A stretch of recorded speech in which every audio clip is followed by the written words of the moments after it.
ठीक है, तो अपन 7 की बात कर लेते हैं।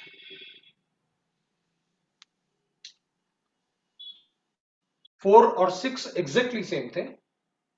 7 की बात करेंगे। The reaction A plus B gives you D plus C। ये रिएक्शन है अपने पास।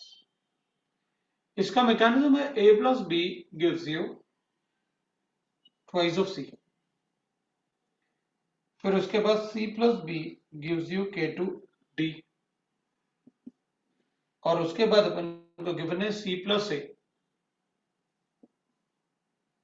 that was K3, that is twice of E। The rate of disappearance of C,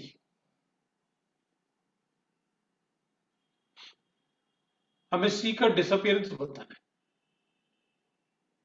तो dC by dt लिख लेता हूं।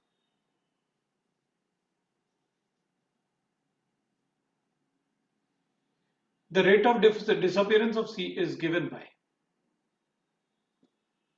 इधर C का डिसअपियरेंस हो रहा है, minus K2 into concentration of C into concentration of B। इधर C का डिसअपियरेंस हो रहा है, minus K3 into concentration of C into concentration of A।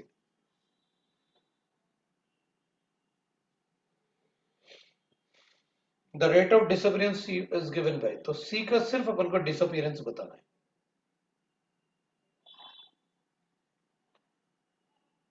और डिसअपियरेंस में, इसमें डिसअपियरेंस हो रहा है, इसमें अपीयरेंस भी हो रहा है। तो rate of reaction of C पूछा जाए तो अपीयरेंस की बात करें। वैसे ये बनेगा तो डिसअपियर होगा ना, तो अपन ऐसे कर सकते हैं। प्लस यहां पर बन रहा है, तो twice of K1 into concentration of A into concentration of B। अब डिसअपियरेंस की बात कर रहा है तो माइनस लिखना पड़ेगा, minus DC by dt। K2 into concentration of C into concentration of B। K3 into concentration of C into concentration of A। K1 into concentration of A into concentration of B। मेरे ख्याल से ये हो जाएगा, क्योंकि disappearance की बात कर रहे हैं। पहले मैंने rate of change of C लिखा, तो इससे डिसअपियर हो रहा है सो माइनस लगाया, इस रिएक्शन में भी डिसअपियर हो रहा है सो माइनस लगाया, इसमें अपियर हो रहा है तो मैंने प्लस लगाया, होगी। That is the reaction. अब बताओ,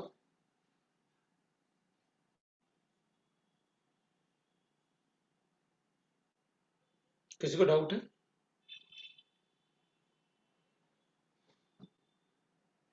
सेक्शन I6 I9।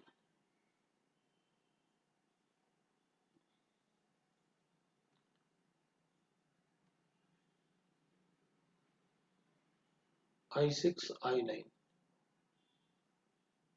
ठीक है। I6 में मुझे गिवन है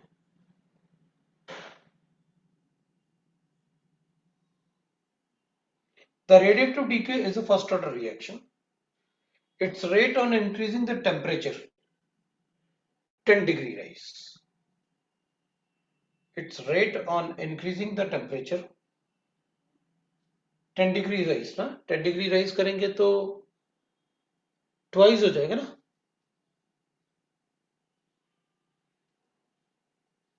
तो increases 2 to 3 times, decreases 2 to 3 times, increases 10 times, does not change।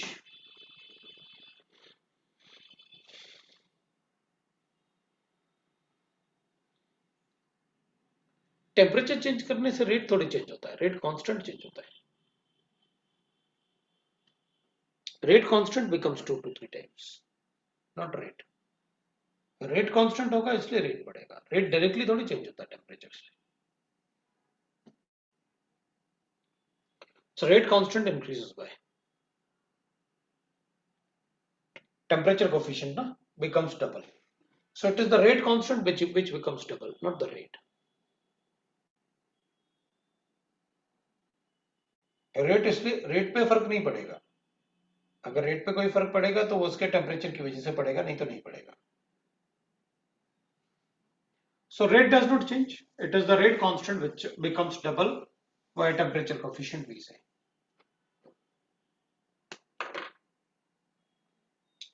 Half life of tactinium is given to us,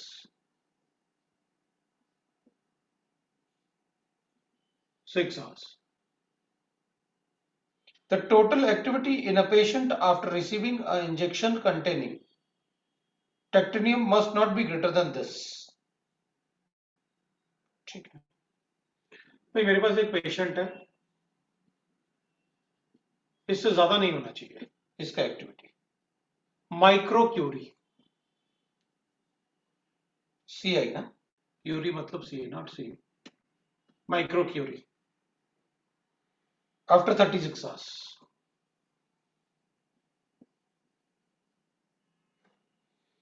What is the maximum activity that sample injected can be? ठीक है भाई, तो मुझे ये पता है कि भाई ये मैक्सिमम एक्टिविटी था,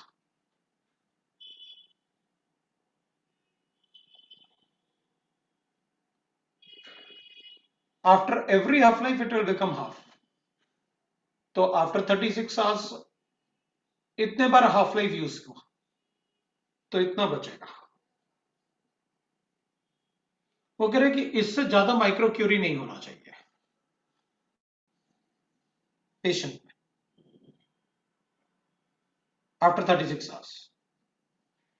तो बताओ आपने इनिशियल अमाउंट कितना इंजेक्ट किया था, अगर ये अमाउंट 36 आवर्स के बाद बचता है तो मतलब 6 हाफ लाइफ के बाद हो गया।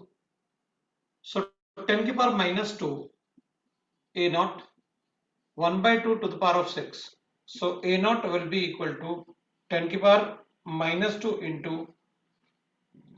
2 to the power of 6, इतना माइक्रो क्यूरी होना चाहिए जो इनिशियली आपने इंजेक्ट किया होगा। अब देख लेना कितना आ रहा।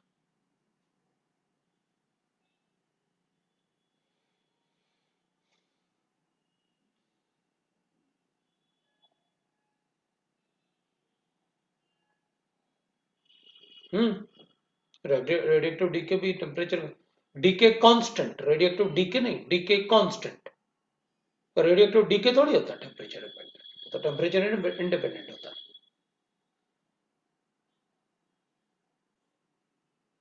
मैच तो फॉलोइंग किया था ना अपन ने लास्ट में,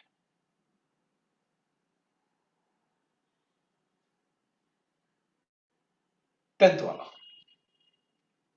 The activity of per 100 ml of the solution of a radioactive sample is given to me X. The activity of radioactive sample of per 100 ml solution is X, 100 ml solution.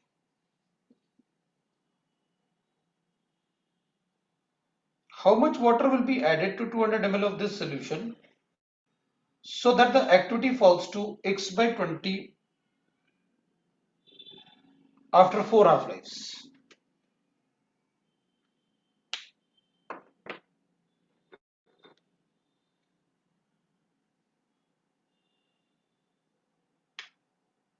Per ml after 4 half-lives. So how much water must be added to 200 ml of this solution so that the activity falls to X by 20 after 4 half-lives?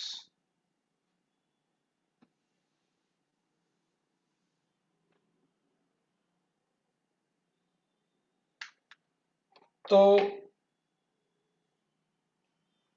100 ml solution का activity मुझे given है X।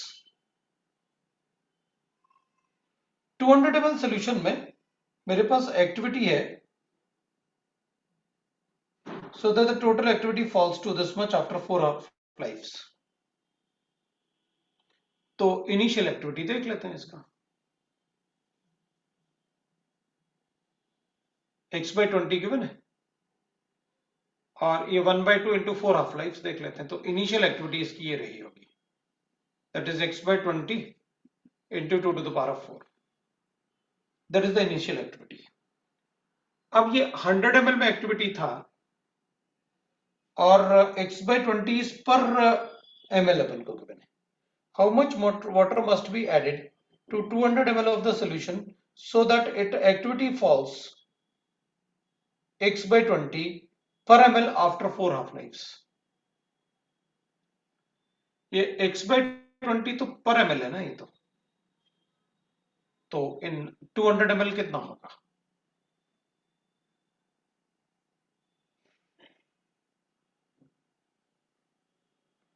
To 200 ml कितना होगा? The activity of per ml of the solution is x. How much water must be added?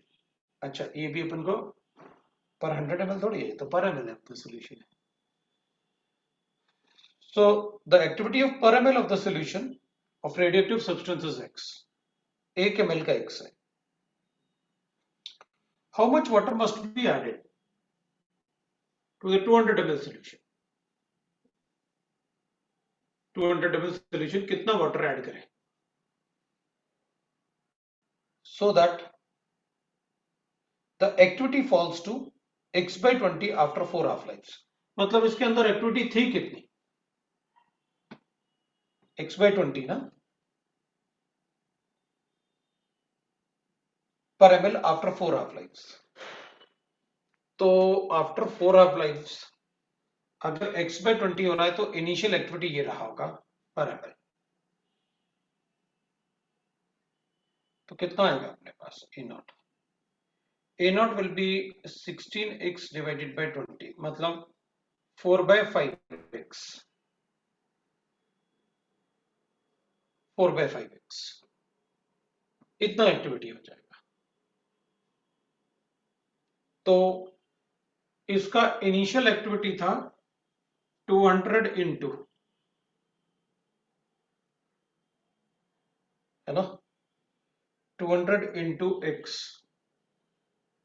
initial activity, x/20 that will be equal to 200 plus b equal to 4x/20, 4/5x। तो 4/5x कर लेते हैं भाई, ऊपर लिख देता हूँ ना यहाँ पर, 200 इंटू x/20, 200 प्लस b इतना ऐड किया तो 4 हाफ लाइफ के बाद 4x/5 बन रहा है। तो ठीक है ना,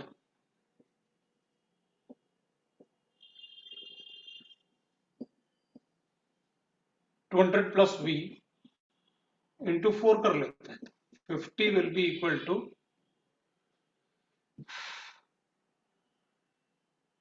कितना हो रहा है 800 प्लस 4v, तो 750 डिवाइडेड बाय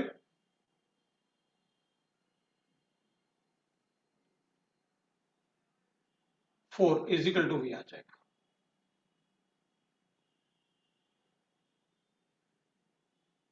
कोई कैलकुलेशन मिस्टेक लगता नहीं मेरे को? 200 प्लस v इंटू 16 होगा ना, इंटू ऊपर से सेकेंड लाइन। ऊपर से सेकंड लाइन में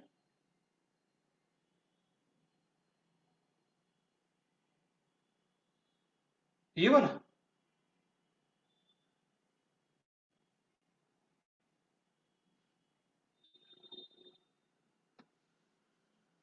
कुछ गड़बड़ किया?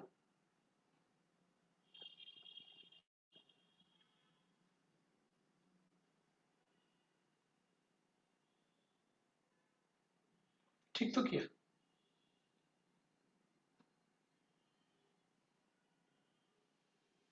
पेपर ने कहा, फिर से देख लेते हैं अपन को। द एक्टिविटी ऑफ पर ml of the solution is x, 1 ml का एक्टिविटी x है। How much water added to the 200 ml of the solution? भाई 1 ml की एक्टिविटी x है तो 200 ml की एक्टिविटी 200x है। अब इसमें कितना वाटर ऐड कर दें कि आफ्टर 4 हाफ लाइफ्स उसका एक्टिविटी x/20 पर एमएल हो जाए। इसमें कितना वाटर ऐड कर दें तो अपन ने कहा VML ऐड कर दो, तो इसकी एक्टिविटी x/200 प्लस x हो जाएगा। मतलब ये 1 ml के लिए है तो टोटल वॉल्यूम के लिए ये हो जाएगा आफ्टर 4 हाफ लाइफ्स। भाई इसमें वाटर ऐड कर देते हैं तो 4 हाफ लाइफ के बाद ये एक्टिविटी बचेगा। तो उसने तो बताया हुआ है अपन को कि how much water would be added to 200 ml of the solution so that it activity falls to x/20 per ml after 4 half lives।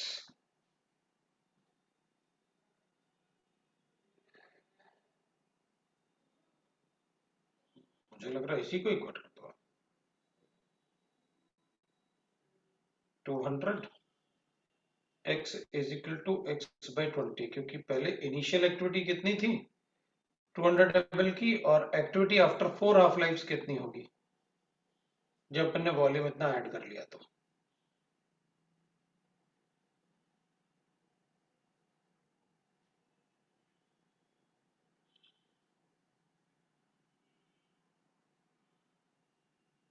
एक मिनट रुकना, ये तो इनिशियल एक्टिविटी था अपने पास।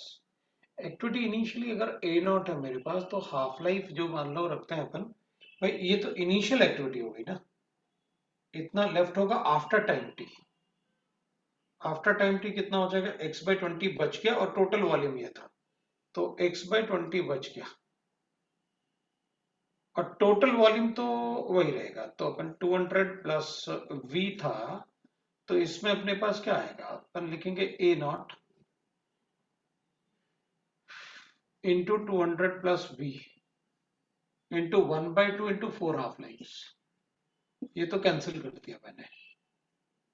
तो A0 मेरे पास इनिशियल एक्टिविटी जो था वो 16x/20 आ रहा है, मतलब ये 16x/20 होगा। हाँ जी बताओ, ये अपने पास एक्टिविटी आ गया फाइनल एक्टिविटी। भाई अपन ने पहले क्या किया, एक्टिविटी कैलकुलेट किया कि इनिशियली 200 ml था तो x उसकी एक्टिविटी थी, तो इनिशियल एक्टिविटी तो अपने पास 200x आ गया। अब वाटर भी ऐड करो और एक्टिविटी भी डिक्रीज हो, मतलब 4 हाफ लाइफ भी आप कंज्यूम करो, तो इतना आप वाटर ऐड पहले 4 हाफ लाइफ कंज्यूम करोगे तो ये बन जाएगा एक्टिविटी आफ्टर 4 हाफ लाइफ्स। और फिर आपने वाटर भी ऐड किया, कितना VML, तो आप वाटर को 200 प्लस 50 लिखो, तो वो एक्टिविटी हो गया पर ml आफ्टर 4 हाफ लाइफ्स, और वॉल्यूम ये है तो मल्टीप्लाई कर लेते हैं, कितना आ रहा है अपने पास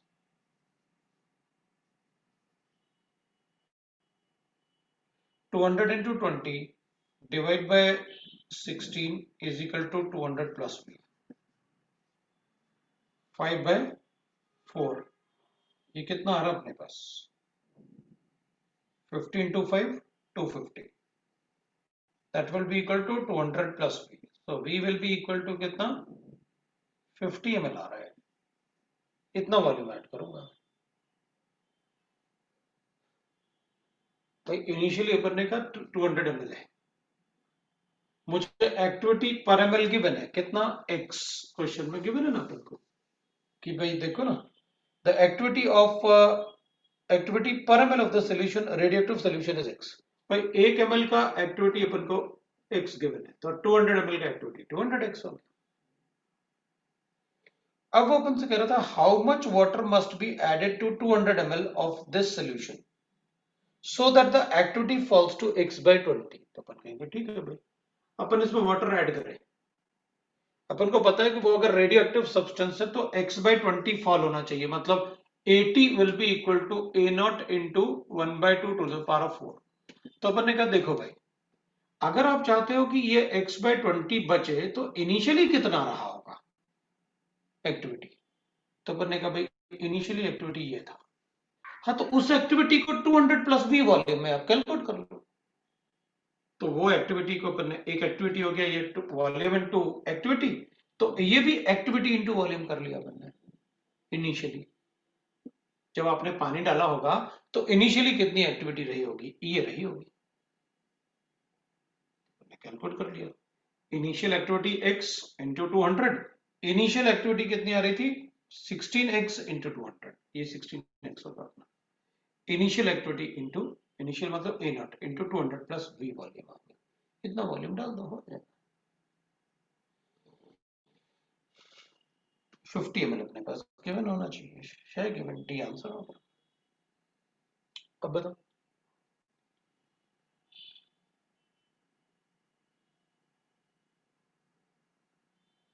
और कोई doubt?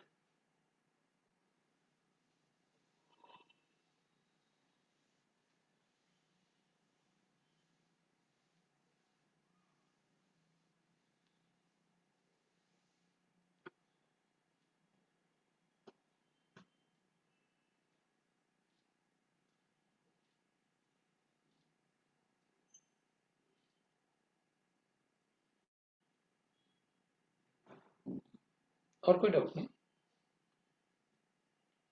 Exercise 3 part 3 match the following given अपन को।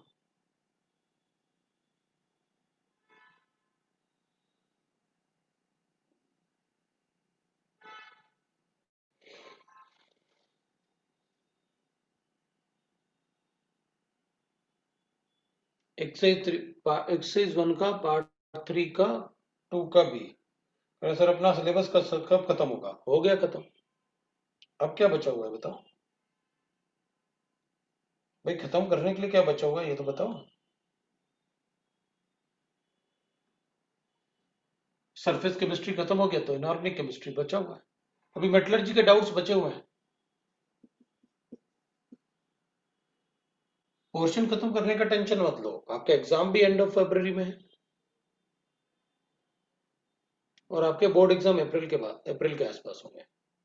अगर फेब एंड में बोर्ड आपका मेंस है तो अप्रैल के पहले सीबीएसई नहीं देने वाला, अभी डेट शीट नहीं आई। A+B C+D, बी वाले में अपन को रेट गिवन है, that is K2 into concentration of A into concentration of B to the power of 0, ये वन है। तो क्या करना है अपन को, unit of rate constant possesses concentration unit, इसमें नहीं होगा क्योंकि ये फर्स्ट ऑर्डर काइनेटिक्स है।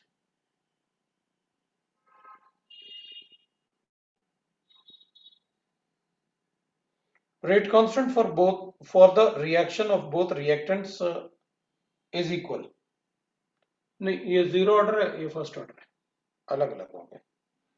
Rate of consumption of at least one of the reactant is equal to the rate of production of at least one of the products, हाँ ये हो जाएगा, इसका कंजम्पशन और इसका प्रोडक्शन।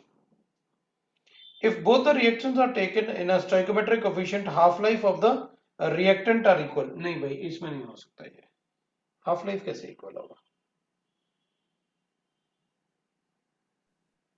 आंसर में Q और S भी दिया है। Rate constant of for the reaction of both reactant are equal, rate constant are equal,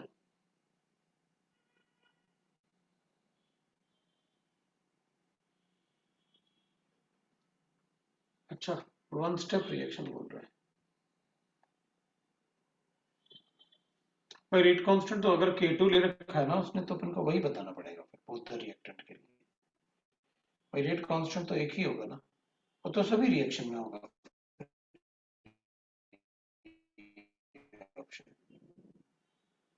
है ना। Q वाला तो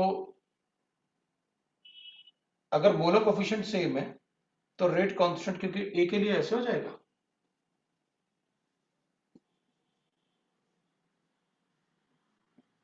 और B के लिए भी ऐसे हो जाएगा, इसलिए वो इक्वल बता रहे हैं। तो अलग अलग अगर रेट ला लिखते हैं तो K का वैल्यू इक्वल आ रहा है, इसलिए बताना चाहिए। अगर ये मोलर कोफिशिएंट अलग अलग होंगे ऐसे तो फिर अलग अलग हो जाएगा, ऐसे फिर ट्वाइस हो जाएगा ना, तो अलग अलग हो जाएंगे। सो मोलर कोफिशिएंट नहीं बनाना चाहिए। तो Q तो आ जाएगा अपने पास। The rate of consumption of at least one of the reactant is equal to rate of production of one of the product, वो तो होगा। If both the reactants are taken in stoichiometric ratio, half life for अच्छा दोनों को अगर stoichiometric ratio में ही ले लिया जाए 1:1 जैसे ले रखा था, if both the reactants are taken in their stoichiometric ratio, अच्छा इसका मतलब stoichiometric ratio का मतलब रेट ये हो जाएगा फिर, if both the reactant are taken in a stoichiometric ratio, half life for both will be equal। हमें क्या फर्क पड़ता है, अब स्टोइकोमेट्रिक रेशियो ये थोड़ी बोल रहे हो, ये वाला बोल रहा कि अगर इसको भी 1 मोल ले लिया जाए और इसको भी 1 मोल ले लिया जाए, then half life of both the, if both reactant are taken in a stoichiometric coefficient ले लिया अपन ने, half life for both reactants is equal, मतलब इसका हाफ लाइफ के बाद आधा बचेगा, इसका भी हाफ लाइफ के बाद आधा बचेगा। हाँ तो दोनों का एक ही टाइम के बाद, एक जैसे टाइम के बाद आधा आधा बचेगा, मतलब ये भी 1/2 है, ये भी 1/2, तो वो भी सही बता सकते हैं। इसलिए वो नॉट ओनली अपन उसमें Q कहेंगे, Q भी आएगा S भी आएगा, but unit of rate constant will be different. B के लिए 0 ऑर्डर लेना पड़ेगा अपन को, इसके रिस्पेक्ट में, इसके रिस्पेक्ट में फर्स्ट ऑर्डर लेना पड़ेगा, तो रेट कांस्टेंट की यूनिट अलग लगाएंगे। बताओ भाई आप।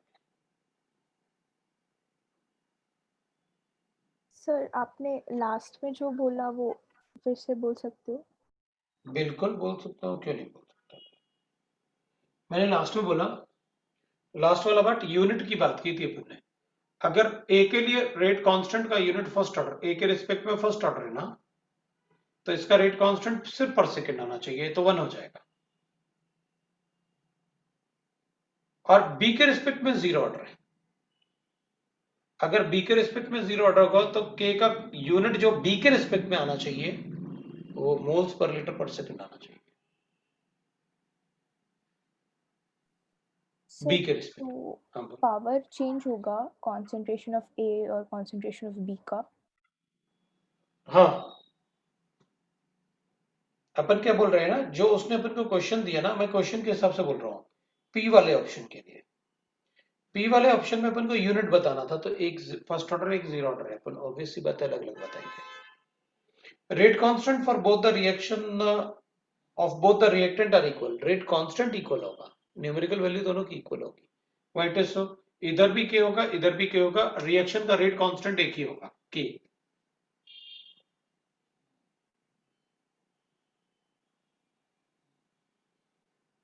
रेट ऑफ कंजम्पशन वो तो कुछ भी नहीं है, if both the reactants are taken in a stoichiometric coefficient, तो इन दोनों का अगर stoichiometric coefficient के रेशियो में ही अगर इनिशियल कॉन्सेंट्रेशन ले लिया जाए तो दोनों का हाफ लाइफ एक जैसा होगा ना, फिर तो जितने टाइम के बाद ये आधा बचेगा उतने टाइम के बाद ये भी आधा बचेगा, तो दोनों का हाफ लाइफ इक्वल होगा। सर तो minus dA/dt equal to k into concentration of A⁻1 into concentration of B⁻0 होगा, ऐसे हो जाएगा, और dB/dt DP by D T को लिखेंगे अपन तो के इंटू कॉन्सेंट्रेशन ऑफ ए, और बी के लिए अगर अपन लिखेंगे तो इससे तो इंडिपेंडेंट है, तो रेट ऑफ बी जो होगा वो भी लिखेंगे तो अपन यही, लेकिन इसमें बी का रेट ऑफ डिकम्पोजिशन होगा, लिखना तो यही पड़ेगा, लेकिन इस केस में रेट कांस्टेंट का वैल्यू तो सेम होगा, लेकिन इधर फर्स्ट ऑर्डर काइनेटिक्स फॉलो करेगा, इधर बी के रिस्पेक्ट में 0 ऑर्डर फॉलो करेगा काइनेटिक्स, तो ऑब्वियस सी बात है न्यूमेरिकल डाटा तो एक जैसा रहेगा, ओके सर, लेकिन अपन को अज्यूम तो 0 ऑर्डर जैसे करना पड़ेगा ना बी के लिए। ठीक है सर। फिर अपन से एक और पूछे, थर्ड क्वेश्चन का ए, the energy of activation is 65, by how much the rate of reaction will be faster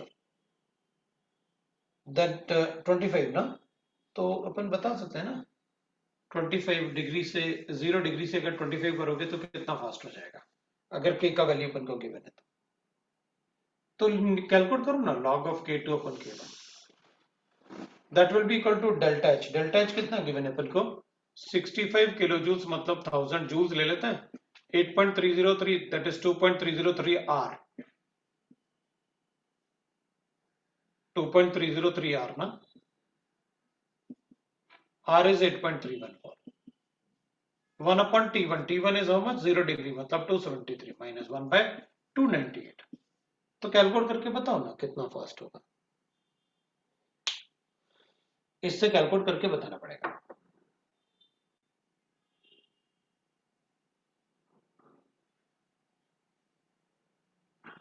अब बताओ एक्सरसाइज 3 का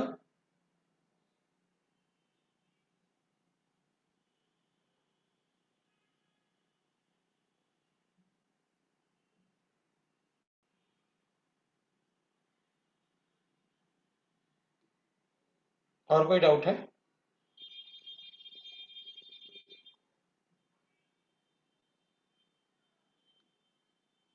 कोई नहीं। एक्सरसाइज 3 के पार्ट 1 का 3, 9, 11, 14, 19, 20, 3, 9, 11, 14, 19, 20, फोर्थ क्वेश्चन भी है।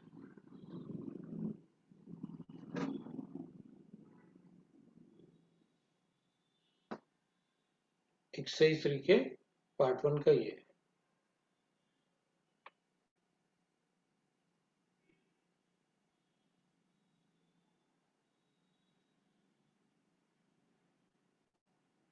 Exercise 3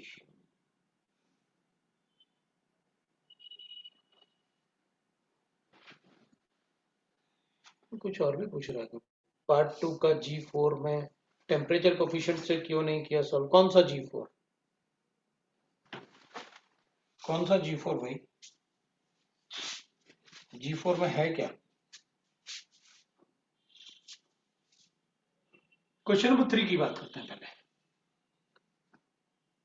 hydrocarbon hydrogenation reaction is carried out at 500 kelvin.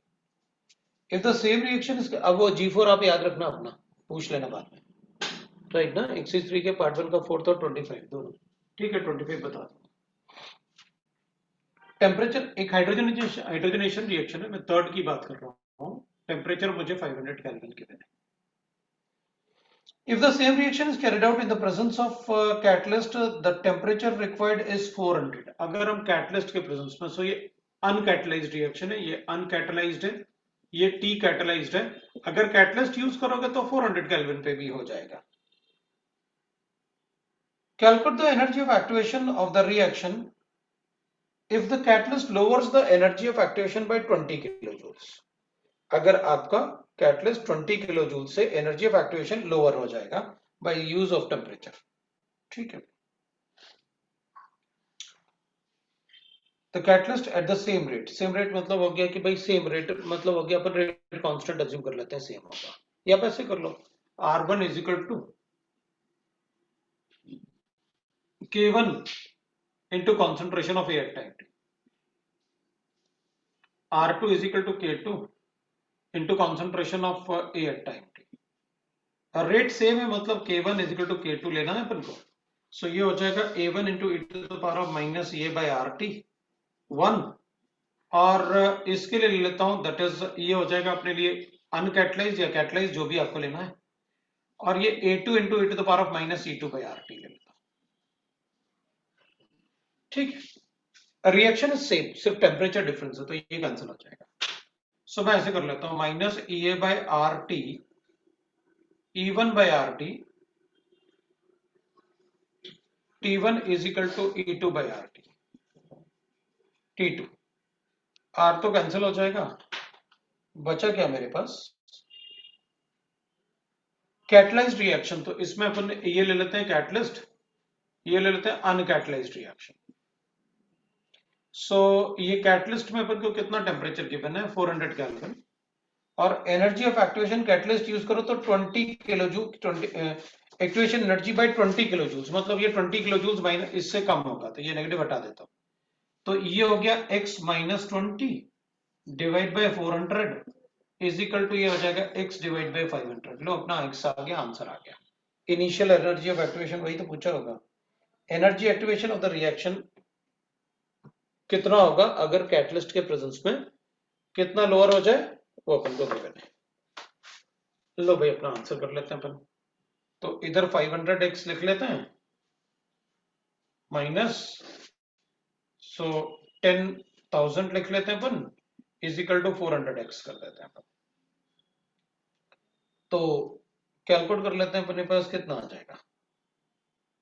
That is equal to energy of activation जो अपन ने किया 20 लिया हुआ है वो किलो जूल्स में ले रखा है अपन ने। तो इसको लिख लेते हैं अपन भाई, इसको उधर ले जाते हैं तो अपन को 100x will be equal to 1000। So x will be equal to 5, ये 10,000 है। So x will be equal to कितना आ जाएगा अपने पास, ये कैंसिल करते हैं ना 100x, ये आ गया। That is the answer. Question number 4 अपन को गिवन है। अब 4 वाले में अपन से पूछ रहा है वो,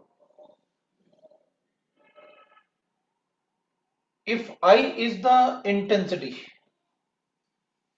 of absorbed light, C is the concentration of AB for the photochemical reactions. मुझे photochemical reaction AB plus HDO gives AB excited state particle given है, particle in the excited state.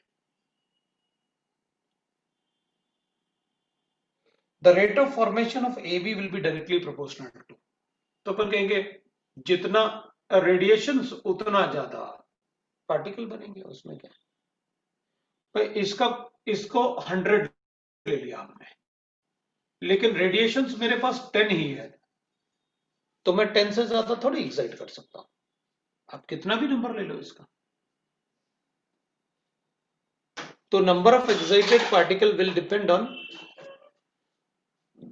not the concentration but the intensity of radiations. So जितना आपका intensity of radiation होगा, जितना आपका number of radiation fall करेगा उतना ही होगा बस। क्वेश्चन नंबर 9 पूछा है आपने। 9th वाले में अपन को गिवन है x gives you the product and you got it is a first order kinetics। x अपन को प्रोडक्ट दे रहा है और वो फर्स्ट ऑर्डर काइनेटिक्स फॉलो कर रहा है। अब वो कह रहा है कि इनिशियल टाइम पे ना concentration of x in moles per liter is 0.7। after time t, that is after time t equal to 40 minutes, the concentration becomes 0.0025। ठीक,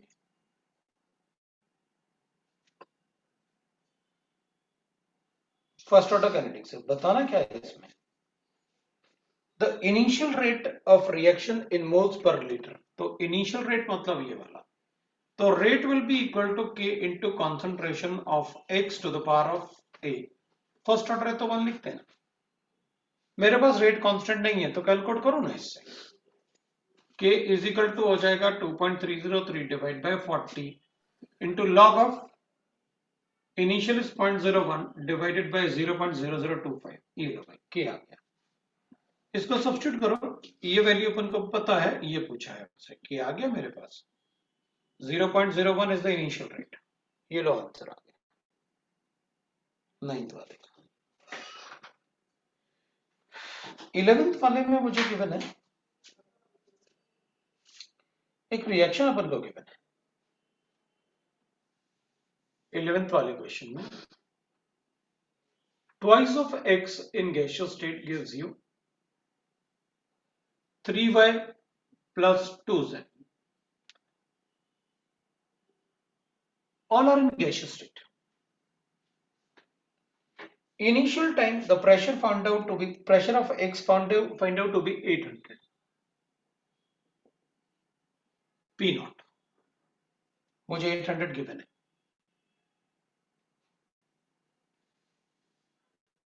P naught is equal to 800. After 100 minutes,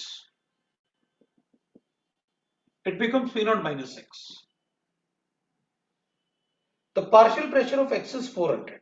मतलब this is given to me 400. And after 200 minutes, P naught minus X2 is equal to 200. The half-life of the reaction is 100 minutes.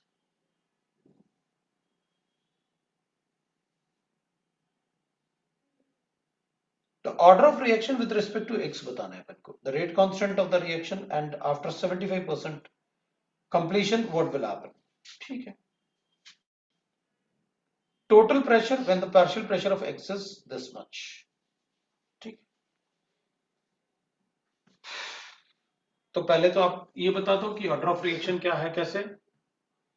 K will be equal to 2.303 divided by T into log of P initial कितना 800 after time T 400. So it comes out to be K will be equal to, this is given to be 303 divided by 100 log 2 आ गया मेरे पास. और इसको लिखूंगा K will be equal to 2.303 after 200 it becomes 800 divided by 200. 2 to the power of 4, 2 to the power of 2, so we'll write that 2 into, so ये 100 आ जाएगा. मतलब first order kinetics follow कर रहा है. Rate constant of the reaction is this much. log 2 लिखेंगे इधर, तो log 2 will be 2.303 divided by 2 से ये 100 आ, ये रेट कांस्टेंट तो यहीं से कैलकुलेट कर दूंगा मैं. 0.693 divided by 100 is K rate constant. Order is first order, we know that. The time for 75% completion. Half life आपके सामने, 75% completion के लिए कितने मिनट चाहिए वो बता देंगे. Find the total pressure when the partial pressure of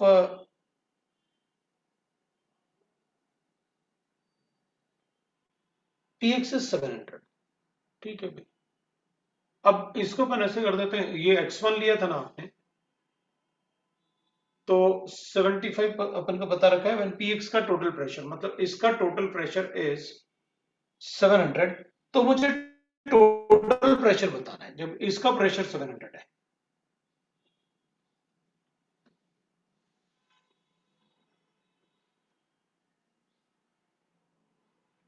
Time taken for 75% completion and the find the total pressure when the pressure of X is 700. ठीक है. अब प्रेशर ऑफ X is 700 का मतलब हो गया P नॉट माइनस X, और ये हो जाएगा 3/2x, और ये हो जाएगा कितना X. ये अपन को गिवन है. मुझे ना P not minus X 700 given है, तो P not minus X is equal to 700, so 800 minus X is equal to 700, so X will be equal to 100.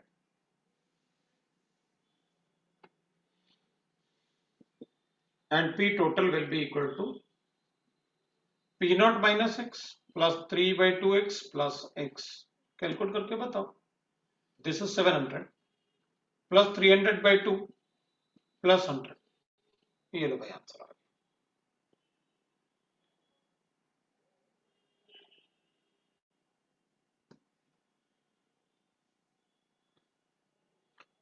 Question number 14.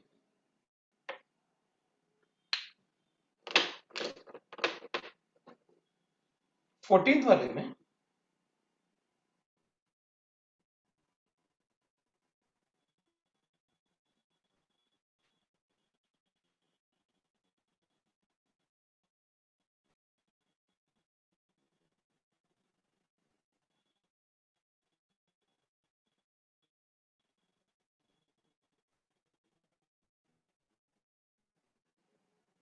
lead to increased concentration of C14 in nearby areas. Carbon 14 concentration is C1,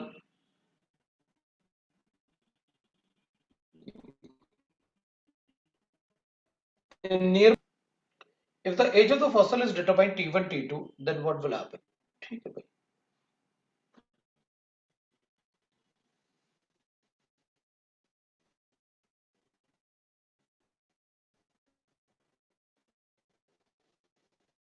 देखो भाई मेरा जो dinosaur है, एक मुझे मिला दूर explosion area से, उसमें कार्बन 14 और कार्बन 12 का रेशियो चेक कर लेता हूं।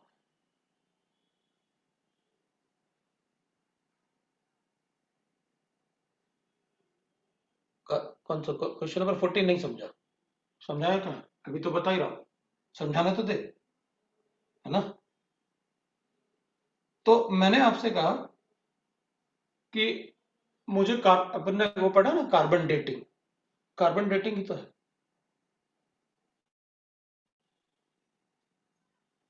अच्छा नहीं है वो? अच्छा,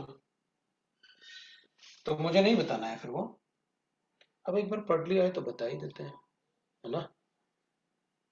अब एक बार जो हमने पढ़ लिया है तो फिर बता के ही रहूंगा, ठीक है? तो अच्छा देख, ऐसे अपन देख लेते हैं ये कार्बन डेटिंग में ना। अब होता क्या है ना कि भाई देख, अगर फार अवे होगा तो ये तो होता रहेगा, तो ऑब्वियसली अब कार्बन 14 पर कार्बन 12 है ना, जहां एक्सप्लोजन हुआ होगा ना वहां ये वाला पार्ट बढ़ गया होगा,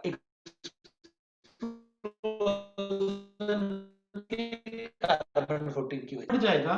तो नो डाउट ये फॉसिल और ये फॉसिल दोनों एक ही टाइम के फॉसिल्स हैं, लेकिन जो फॉसिल न्यूक्लियर साइट के आसपास होगा ना उसमें कार्बन 14 का कंटेंट ज्यादा होगा,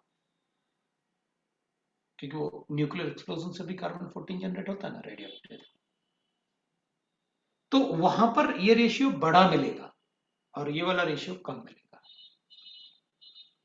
तो न्यूक्लियर साइट के अराउंड जो एज है फॉसिल का, क्योंकि भाई इसमें ज्यादा डीके हो चुका होगा जबकि इसमें एडअप होने की वजह से कम डीके हुआ होगा, तो जो दूर होगा ना उसका एज ज्यादा आएगा फॉसिल का, और जो पास होगा उसका एज कम होगा। मतलब अगर इसका एज, ये अपन कहेंगे इसमें कार्बन 14 बढ़ गया ना, तो अपन कहेंगे भाई ये अगर 100 ईयर्स पहले था तो अपन को लगेगा ये 120 ईयर्स पहले था, जबकि इतना डिफरेंस क्यों आ रहा है? क्योंकि ये कार्बन 14 बढ़ गया वो न्यूक्लियर एक्सप्लोजन साइट के पास होने की वजह से। तो अपन उसी टाइप से आंसर ढूंढ लेंगे भाई, the age of the fossil will increase, भाई एज ऑफ द फॉसिल तो इंक्रीज होने वाला है न्यूक्लियर साइट के पास, where the nuclear explosion take place and the age will be, जो इन दोनों में कंसंट्रेशन का डिफरेंस है। अपन को क्या गिवन है? फार अवे C2 गिवन है और नियर बाय C1 गिवन है। तो इन दोनों में इसमें क्या होगा, ये कम होगा इससे, तो C2 माइनस C1 हो जाएगा। तो C1 अपॉन C2 पर कंसंट्रेशन ले लेंगे, log of C1 upon C2 हो जाएगा अपने पास, बता देंगे इसको। क्वेश्चन नंबर 19,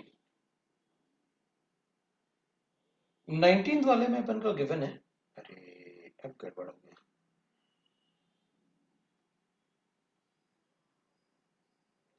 19 वाले में गिवन है a plot showing the rate constant with temperature given below. The plot follows Arrhenius equation tells. तो भाई K और T की अगर अपन बात करेंगे ना, तो जैसे मैंने आपसे कहा था ना, अगर एक रिएक्शन है R1, एक रिएक्शन है R2, इसका रेट कांस्टेंट है K1, इसका रेट कांस्टेंट है K2, दोनों रिएक्शन सेम टेम्परेचर पे है और गिवन है K1 is greater than K2। तो अपन मान लेते हैं K1 ऐसे और K2 ऐसे, ये वैल्यूज के टर्म में अपन ऐसे भी लिख सकते हैं, ये 8 वैल्यू है, ये 3 वैल्यू।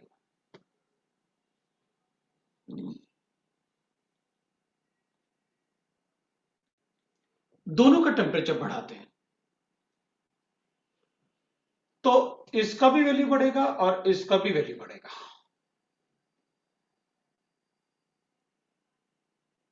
एक टाइम के बाद क्या होगा, इसका वैल्यू कम बढ़ेगा लेकिन इसका वैल्यू थोड़ा ज्यादा बढ़ेगा उसके कंपैरिजन में,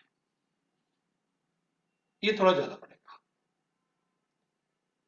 इसका वैल्यू भी और बढ़ेगा, लेकिन इसका वैल्यू थोड़ा ज्यादा बढ़ेगा। लेकिन कभी भी इसका वैल्यू इससे ज्यादा नहीं हो सकता, क्योंकि इसका रेट पहले से ही ज्यादा था ना, रेट कांस्टेंट का वैल्यू पहले से ही ज्यादा था। इसमें tendency to go into product ज्यादा थी, मतलब इसमें डिसऑर्डरनेस ज्यादा था, यू कैन से दैट। तो टेम्परेचर बढ़ाएंगे तो इसका भी डिसऑर्डरनेस बढ़ेगा, उसका भी डिसऑर्डरनेस बढ़ेगा। इसका डिसऑर्डरनेस ज्यादा बढ़ेगा, इसका डिसऑर्डरनेस शुरू में ज्यादा बढ़ेगा, क्योंकि रेट कांस्टेंट कम है ना, तो ऑर्डरनेस इसका ज्यादा रहा होगा, इसका tendency to go into product कम रही होगी। लेकिन जैसे जैसे अपन टेम्परेचर बढ़ाएंगे, इसके वैल्यू में इंक्रीज होना थोड़ा कम हो जाएगा, इसके वैल्यू में इंक्रीज होना थोड़ा ज्यादा रहेगा इसके रिलेटिव में। बट कभी भी ये वैल्यू इससे ज्यादा नहीं हो सकती। भाई एक टेम्परेचर पे आके दोनों टेम्परेचर से इंडिपेंडेंट हो गए, के का वैल्यू ए के बराबर आ जाएगा, प्री एक्सपोनेंशियल फैक्टर के बराबर, लेकिन कभी भी ये इससे ज्यादा नहीं हो सकता। लाइक दैट अपन को क्वेश्चंस मिल सकते हैं। चलो अपन अरेनियस इक्वेशन की बात करते हैं। हमें पता है इनिशियली जब टेम्परेचर कम होता है पार्टिकल्स का, तो रेट टेम्परेचर बढ़ाने से ज्यादा रेट नहीं बढ़ता है। ज्यादा रेट कब बढ़ता है? जब एक पर्टिकुलर टेम्परेचर आने के बाद अगर हम थोड़ा सा, जैसे वेपराइजेशन होता है, तो वेपराइजेशन में क्या होता है कि भाई इनिशियली जब आप 10, 20, 30 ऐसे इंक्रीज करते हो तो धीरे धीरे धीरे धीरे वेपराइजेशन बढ़ता है, लेकिन एक टाइम पे आके वो एक्सपोनेंशियली बढ़ना शुरू हो जाता है, क्योंकि वहां पर एनर्जी ऑफ द पार्टिकल इतना ज्यादा हो जाता है कि थोड़ा सा चेंज इन टेम्परेचर रेट को बहुत ज्यादा बढ़ा देगा।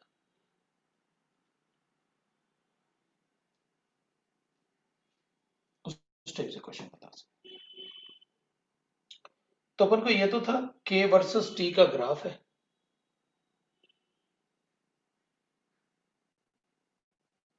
ना, और के वर्सेस टी के ग्राफ में we can say that A option और बी ऑप्शन में से कोई एक होता, क्योंकि पहले ही अपन को पता है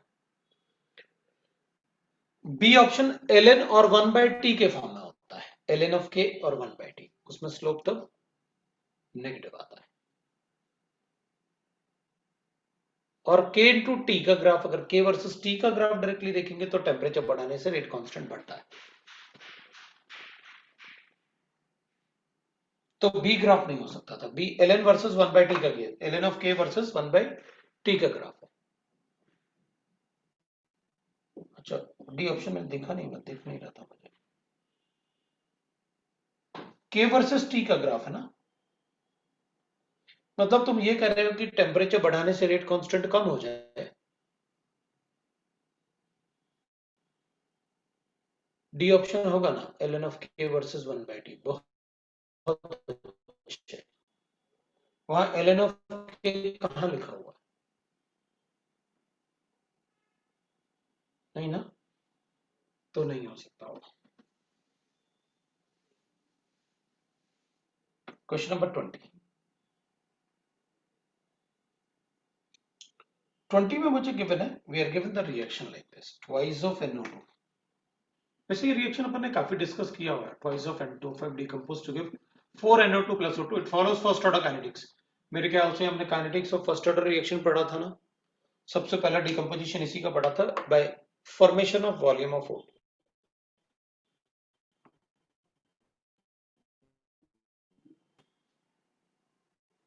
concentration decreases exponentially with time. हाँ सही है, ऐसा होता ना, डिक्रीज कॉन्सेंट्रेशन होता है,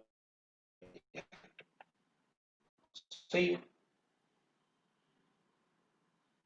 The half-life of the reaction decreases with increase in temperature.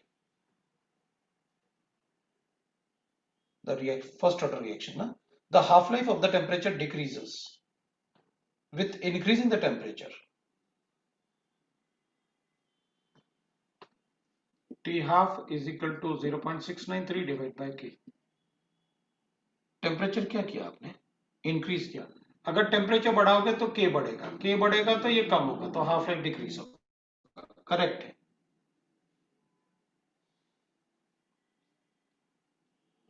The half-life of reaction depends on the initial concentration of the reactant. No, it is a first order kinetics.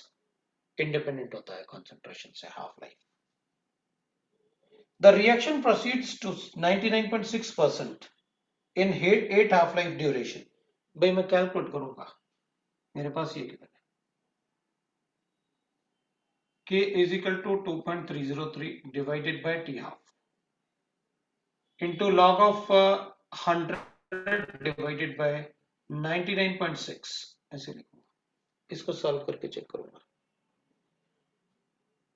तो 8 half life बोल रहे हो आप, तो इसको मैं लिख लेता हूं, दैट इज कितना 8 हाफ लाइफ, तो इसका टी हाफ ये होता है,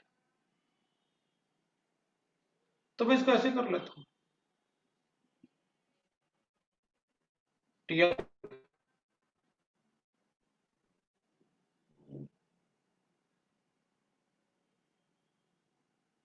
अब इस डाटा को मुझे क्या करना है, ये हाफ लाइफ है इसका, एक हाफ लाइफ, तो अगर मुझे इसका 99.06 मतलब बचना कितना चाहिए, माइनस भी तो करो 100 से 0.04,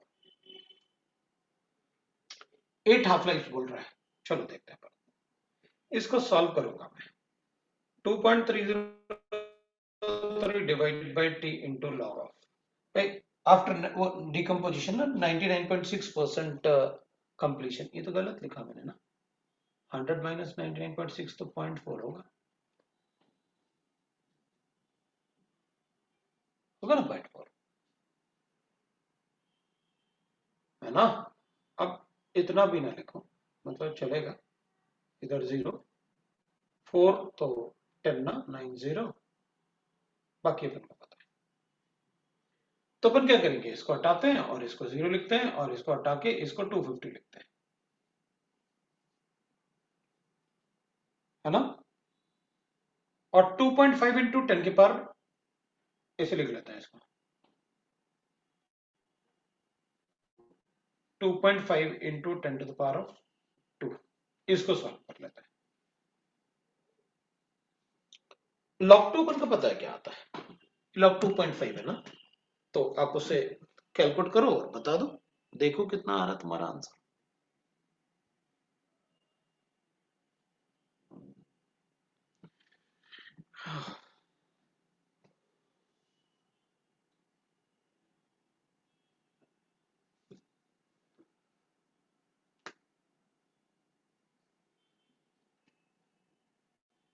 कैलकुलेट कर लेते हैं. अब अपन कहेंगे भाई यहां पर एक हाफ लाइफ इतना था, तो इधर log 2 आ जाए, है ना. तो इसको सॉल्व करेंगे अपन, क्या को लेंगे, ये वैल्यू आ जाएगी अपने पास, कि भाई ये जो वैल्यू आएगी वो इससे 8 टाइम्स आ जाएगा, तो अपन बता देंगे 8 टाइम्स ऑफ हाफ लाइफ आ गया, बना देते हैं कैलकुलेट करके.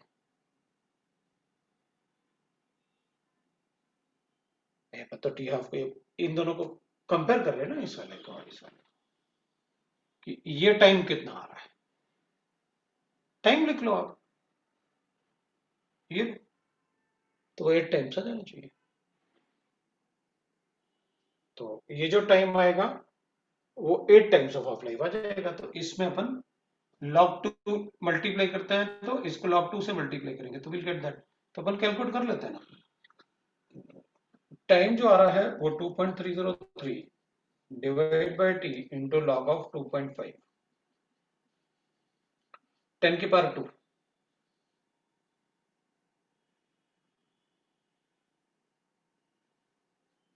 ये के है, और यहाँ log of 2.5 and log of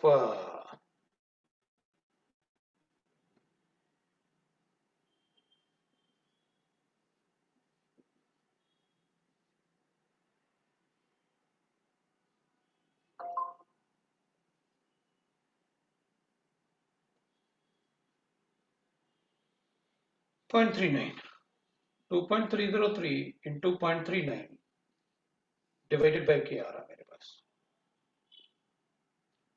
2.39, ये आ रहा मेरे पास, तो बता देते हैं, वो आंसर होगा.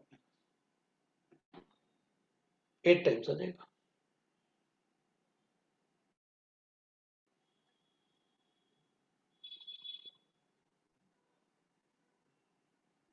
आ रहा है भाई। यहां पर ये कैसे आता है, ऐसे आता है ना अपने पास T half,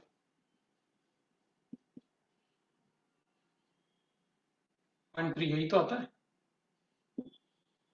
so this is single half life,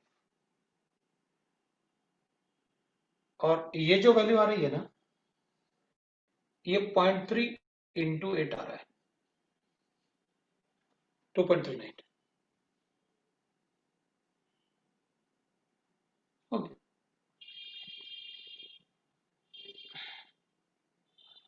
question number 25। ठीक है भाई,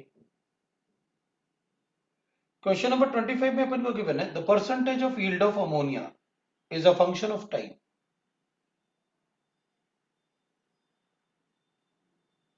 as given in the reaction. ठीक है भाई, तो अपन को अमोनिया गिवन है N2 plus 3H2 is in equilibrium with twice of NH3. It is a function of time. चलेगा, delta H is negative. Now what? At P1, at P and T1, at P and T1,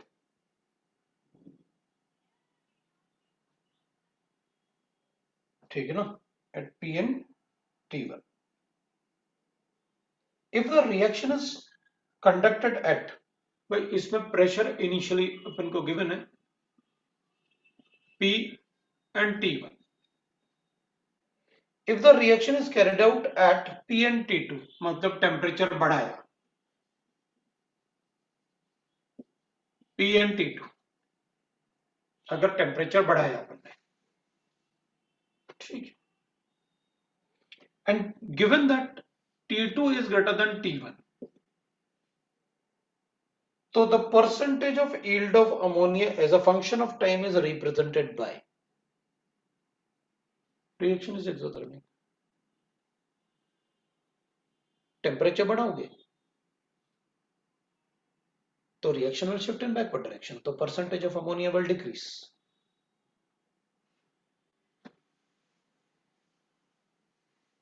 तो अपन से कहा गया as a function is represented by, temperature बता रहे ना अपन को, तो ए तो हो नहीं सकता, बी वाले में T2 में कम यील्ड है तो हो सकता है, सी वाले में भी T2 में कम यील्ड है, हो सकता है, डी वाला हो नहीं सकता। तो बी और सी में डिसाइड करके बताना है अपन को, तो will say that answer is B. भाई आपने कहा कि T1 पे परसेंटेज यील्ड वर्सेस टाइम, मेरे लिए ग्राफ ऐसे है, ठीक है, अपन ने कहा कि भाई T2 पे कम हो जाएगी यील्ड, लेकिन रेट कांस्टेंट तो बढ़ाओ ना, rate constant of all the reaction increases with increase in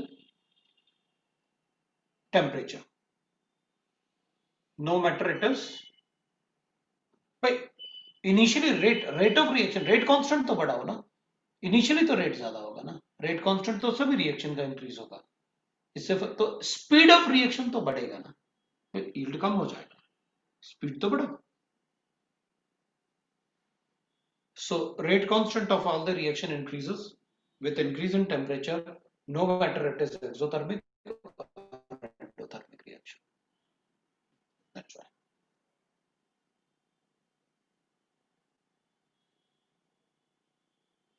JEE Mains में कोई डाउट है?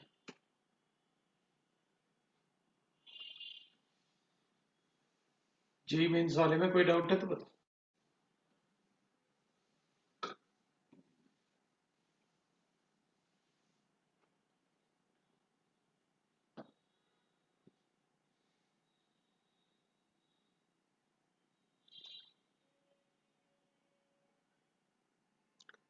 कोई डाउट नहीं मेंस वाले में, जेई मेंस वाले में।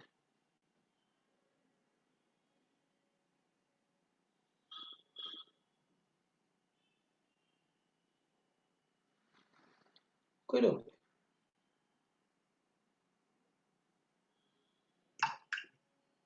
अब तुम लोग ऐसे करोगे ना कि मतलब मेंस वाला नेक्स्ट क्लास में डिस्कस करें और ये सब, तो ठीक है, तुम्हारी मर्जी।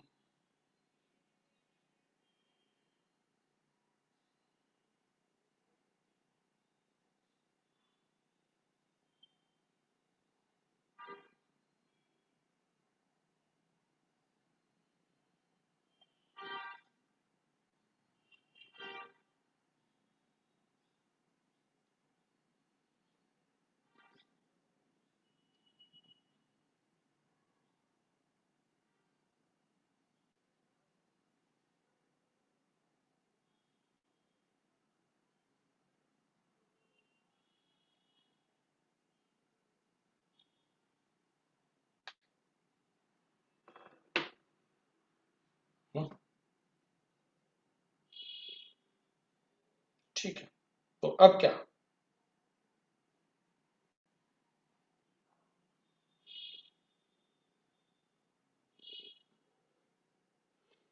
हम्म 17-18, ये ले यार, मैंने बगैर देखे बंद कर दिया।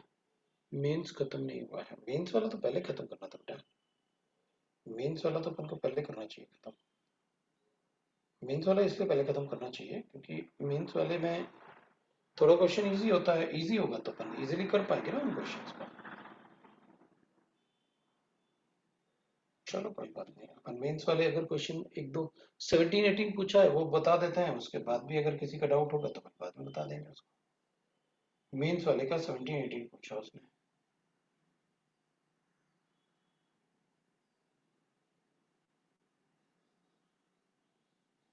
जी मेंस 17-18, ठीक है। Twice of AB plus twice of A plus B gives you the product.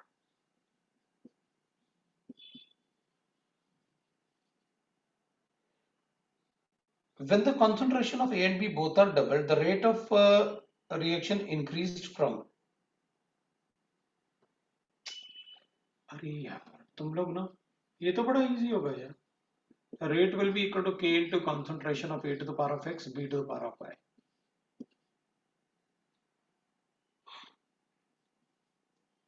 है ना? तो ये कह रहा है when the concentration of A and B both are double, the rate of reaction increases from, पहले इनिशियली 0.3 था, K into concentration of 1 to the power of X, 1 to the power of Y, ये कह रहा है कि ये point कितना हो जाता है, 2.4 हो जाता है when the concentration of this and this get doubles। अगर दोनों को डबल कर दिया जाए तो concentration वो 2.4 हो जाता है। when the concentration of A alone is doubled, the rate increases from point to, मतलब ये अपन को 0.6 given है, K into concentration of A to the power of X और ये 1 to the power of Y, ये ले। अपन को करेक्ट स्टेटमेंट बताना है ऑर्डर वगैरह से भाई। जब इसको डबल करते हैं ना सिर्फ, तो रेट भी डबल हो जाता है, इसका मतलब इसके रिस्पेक्ट में फर्स्ट ऑर्डर है, तो फिर बाकी क्या रहा होगा, बाकी मतलब दोनों को डबल करने से इसके रिस्पेक्ट में क्या रहेगा बता देंगे ना।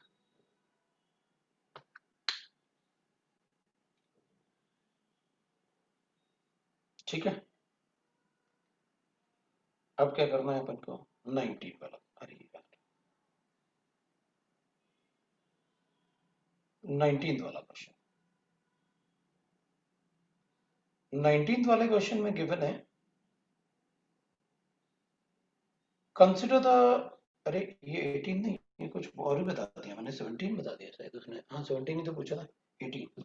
Consider the given plots, consider कर लिया भाई, of energy of activation 0 to 300 degree centigrade, ठीक है।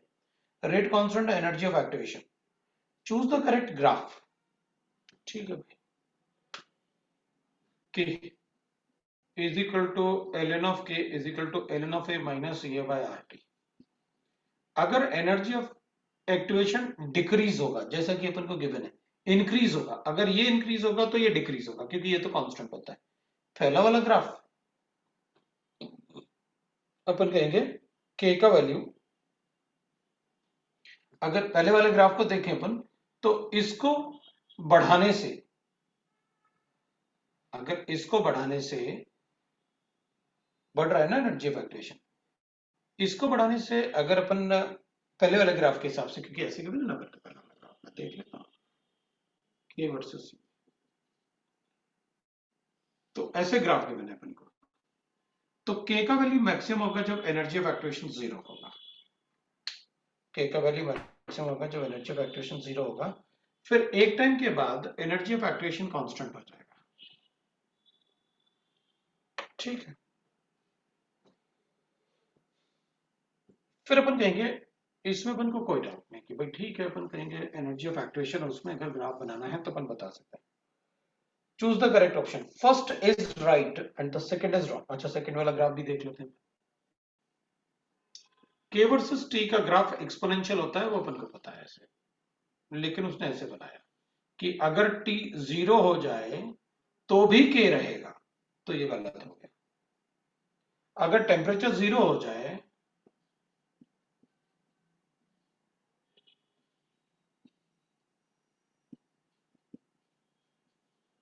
अगर टेम्परेचर जीरो हो जाए, ये तो इन्फिनिटी हो जाएगा। इसको जीरो से यहां से शुरू होना चाहिए ग्राफ। दूसरा वाला तो गलत है। पहला वाला रिएक्शन जो है, उसमें रेट कांस्टेंट अगर डिक्रीज होगा, एनर्जी ऑफ एक्टिवेशन बढ़ेगा तो रेट कांस्टेंट डिक्रीज होगा। हाँ, तो हो तो रहा है, ln of a is equal to ln of k is equal to ln of a। तो अगर एनर्जी ऑफ एक्टिवेशन क्या हो जाए, बढ़ेगा, एनर्जी ऑफ एक्टिवेशन बढ़ेगा तो रेट कांस्टेंट कम होगा। सही तो है, कोई प्रॉब्लम नहीं। अगर एनर्जी ऑफ एक्टिवेशन जीरो है, अगर ये जीरो है तो के का वैल्यू मैक्सिमम है। सही है, तो अपन कहेंगे फिर एक टाइम के बाद एनर्जी ऑफ एक्टिवेशन कांस्टेंट हो जाता है। ये गलत है, क्योंकि एनर्जी ऑफ एक्टिवेशन को जीरो होना चाहिए। भाई एनर्जी ऑफ एक्टिवेशन ग्राफ में क्या होता है, ऐसे होता है। तो अपन कहेंगे भाई अगर आप टेम्परेचर बढ़ाते रहोगे तो एनर्जी ऑफ एक्टिवेशन ये हो जाएगा, फिर ये हो जाएगा, फिर ये हो जाएगा, फिर ये हो जाएगा, ये हो जाएगा, उसके बाद तो अपन कहेंगे एनर्जी ऑफ एक्टिवेशन जीरो हो जाएगा। तो एनर्जी ऑफ एक्टिवेशन इस ग्राफ के हिसाब से जीरो नहीं हो सकता कभी, ऐसा थोड़ी होता है। एनर्जी ऑफ एक्टिवेशन जीरो हो सकता है।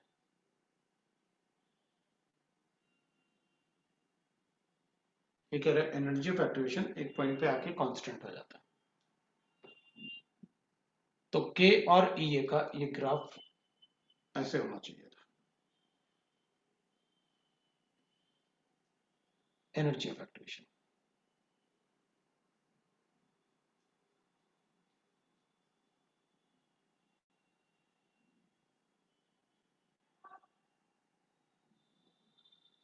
First is right, second is wrong. First, both 1 and 2 are wrong. One is wrong and the second is right. Both A and B are correct.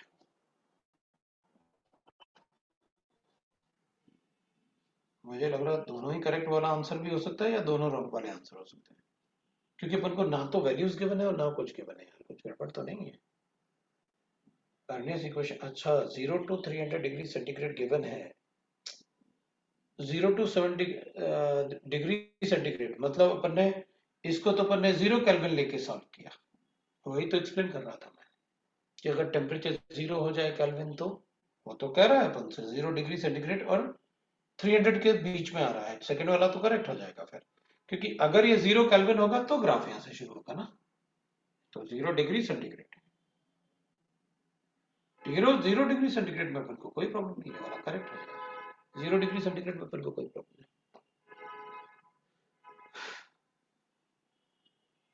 नहीं, इसमें अपन को कोई डाउट। और अगर 0 to 300 है, इसका मतलब है इसमें टेम्परेचर से इंडिपेंडेंट ये रिएक्शन कभी नहीं हो सकता, क्योंकि यहां पर टेम्परेचर अपन ने ना क्या कर लिया है, 300 मतलब हो गया 573 केल्विन आपने फिक्स कर लिया है, इससे ज्यादा नहीं जाएगा। टेम्परेचर फिक्स कर लिया ना, तब अपन को कोई प्रॉब्लम नहीं। अपन तो सोच रहे थे इनफाइनाइट टाइप अगर कुछ हो जाए, अपन ने तो इनफाइनाइट टेम्परेचर की भी बात की थी, फिक्स किया है 0 to 300। अगर 0 to 300 फिक्स किया मतलब टेम्परेचर बहुत हाई नहीं है, ये इसका एग्जिस्टेंस है, तो इस टेम्परेचर पे 300 डिग्री सेंटीग्रेड के बाद तो ये कांस्टेंट रहेगा ना, फिर तो आप कांस्टेंट अज्यूम करोगे ना 300 तक, फिर तो करना ही पड़ेगा, वो कांस्टेंट हो जाएगा, फिर तो 300 पे रुक जाएगा। क्योंकि हम तो इनफाइनाइट की बात करने लगे थे ना कि भाई अगर इनफाइनाइट टेम्परेचर ले लिया जाए तो वेरी हाई टेम्परेचर, तो रिएक्शन तो इंडिपेंडेंट हो जाता है ना इससे, लेकिन उसने तो टेम्परेचर 0 to 300 डिग्री मेंशन कर रखा है। तो ये तो अपन यही सोच के कर रहे थे कि भाई ग्राफ ऐसे होना चाहिए जब 0 केल्विन, अगर 0 डिग्री है तो हो सकता है, क्योंकि अब अपन ग्राफ को और ऐसे लेके जाएंगे ना 0 केल्विन की तरफ, तो अपन को कोई प्रॉब्लम नहीं। सो अगर टेम्परेचर रेंज दे रखा है तो हमें उसी के हिसाब से सोचना पड़ेगा क्वेश्चंस को, जो टेम्परेचर रेंज अपन को गिवन है उसके हिसाब से क्वेश्चन। क्वेश्चन नंबर 22, इसमें दोनों ही करेक्ट हो जाएंगे तो, क्योंकि टेम्परेचर का लिमिटेशन है अपने पास।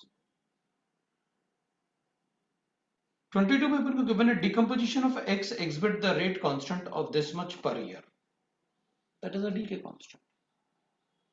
How many years required to decompose 5 into this? तो रेट कांस्टेंट गिवन है तो हाफ लाइफ कैलकुलेट कर लो ना, this is a radioactive reaction, rate constant मुझे गिवन है तो हाफ लाइफ कैलकुलेट कर लो। T of is equal to हो गया 0.693 डिवाइड बाय के,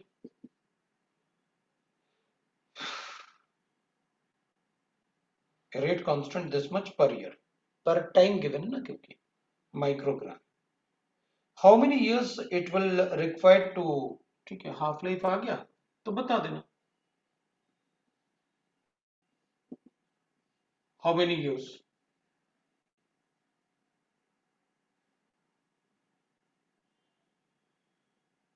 ये अपन को 5 गिवन है, ये 2.5 गिवन है, ये 1/2 गिवन है, और इधर अपन टोटल टाइम टी अपन से पूछा है, डिवाइड बाय सिंगल हाफ कर दो, डिवाइड बाय टी ऑफ, ये लो आपका आंसर आ गया। ये अपन को पूछा है, ये अपन को गिवन है, ये आंसर आ गया।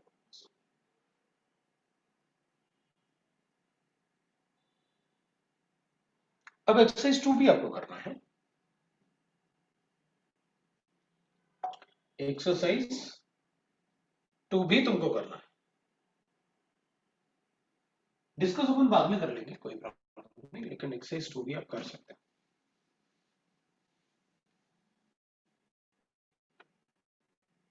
थोड़ा कैटलिस्ट के बारे में,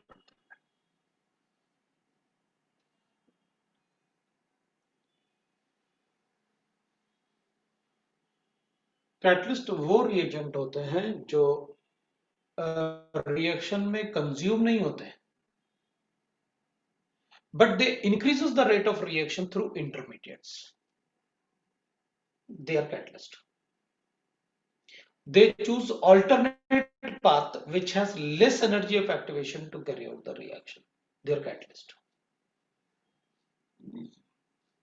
right? अगर हम कैटलिस्ट यूज करेंगे तो that will be always a positive catalyst. Negative catalyst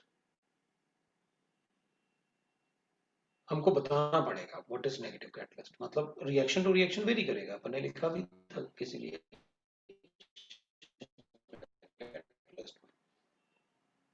Promoters which increases the activity of catalyst are called promoters.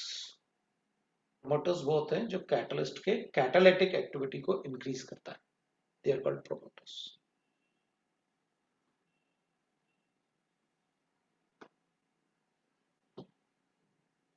अभी catalysts are highly specific in nature. The catalysts are highly specific in nature. So if the catalysts are highly specific in nature,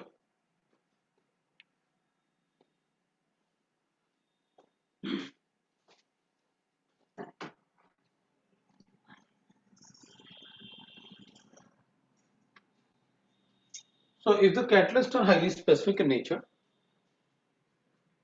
obvious सी बात है, अपन को पता है कि भाई एक ही रिएक्शन में अगर हम लिंडर्स कैटलिस्ट यूज करेंगे we'll get the different product, and if we use sodium and liquid ammonia we'll get the different products.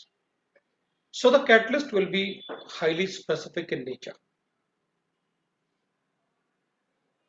maybe for the same reaction I can say. जैसे मेरे पास CO plus H2 है, इसमें मैं इसको CH3 COH भी बना सकता हूं, और CO को रिएक्ट करके H2 के साथ मैं इसको HCHO भी बना सकता हूं. It depends.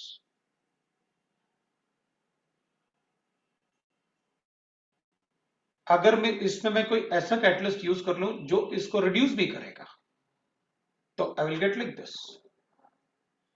लेकिन अगर मैं कोई ऐसा कैटलिस्ट यूज करता हूं जैसे zinc oxide plus chromium oxide, then I will get formaldehyde. मतलब reactant are same but I can get a different product, so they are highly specific in nature.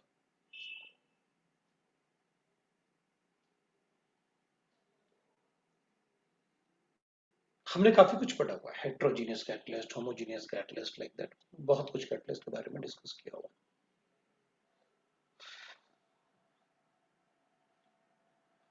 So I don't think मतलब अपन को बहुत ज्यादा catalyst के बारे में बताने की जरूरत है.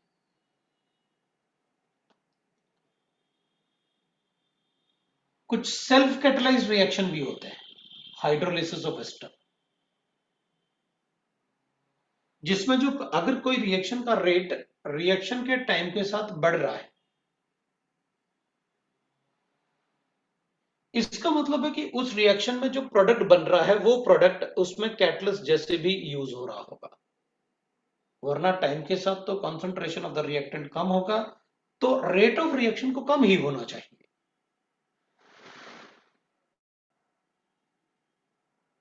तो अगर टाइम के साथ रेट ऑफ रिएक्शन बढ़ रहा है, इसका मतलब है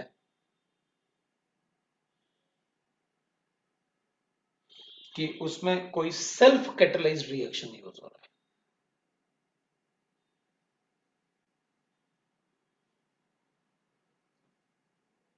zeolites as a catalyst, zeolite अपन ने पढ़ा हुआ है, दे आर सिलिकेट्स. मैंने आपको अच्छे से बताया हुआ है zeolites in the last part of 14th group. अपन ने पढ़ा हुआ है जियोलाइट्स के बारे में. They are water softeners, they are silicates. अपन उसको एल्यूमिनो सिलिकेट्स बोलते हैं. SiO2 से मैंने आपको फॉर्मूला भी बनाना सिखाया था.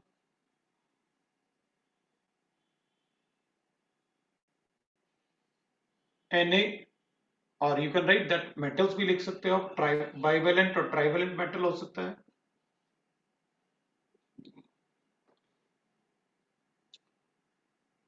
where M can be alkali or alkaline earth metal, and N will be its valency.